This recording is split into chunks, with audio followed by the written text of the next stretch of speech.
আমরা একটা দীর্ঘ সময় ধরে বিভাজনের রাজনীতি করতে আমরা বেড়ে উঠেছি। আমরা আপনাদেরকে আহ্বান জানাবো, এই তরুণ প্রজন্মকে আপনারা স্বীকৃতি দিন। আমরা একটা দীর্ঘ সময় ধরে বিভাজনের রাজনীতি করতে আমরা বেড়ে উঠেছি। আমাদের বিভাজনের রাজনীতির মধ্যে রেখে আমরা জাতীয় ঐক্য কখনো বসতে পারিনি।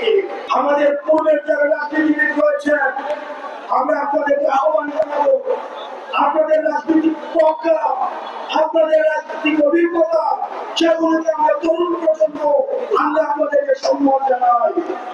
একই সাথে আপনাদেরকে আহ্বান জানাবো, এই তরুণ প্রজন্মের যে আত্মবিশ্বাস, এই তরুণ প্রজন্মের যে আত্মভয়, এই তরুণ প্রজন্মের যে বাংলাদেশ ভয়, এই বেশিরভাগকে বাংলাদেশ থেকে উদ্ধার করার জন্য তাদের যে প্রত্যয়, আপনার প্রত্যয়ের সঙ্গে তাদের প্রত্যয় যদি আপনার সক্রিয়তা ঘটাতে পারেন, তাহলে 24 পরবর্তী বাংলাদেশ নির্মাণে আমরা ব্যর্থ হব। সুতরাং এই বিভাজনের রাজনীতি বাদ দিয়ে আমরা আমাদের অভিজ্ঞ যে রাজনীতিবিদ রয়েছে, আমাদের পূর্বসূত্রে রয়েছে, আপনাদের লড়াই এবং সংগ্রাম, এই লড়াই এবং সংগ্রামকে আমরা স্বাগত জানাই। একই সাথে সাথে আমরা আপনাদেরকে আহ্বান জানাবো, এই তরুণ প্রজন্মকে আপনারা স্বীকৃতি দিন।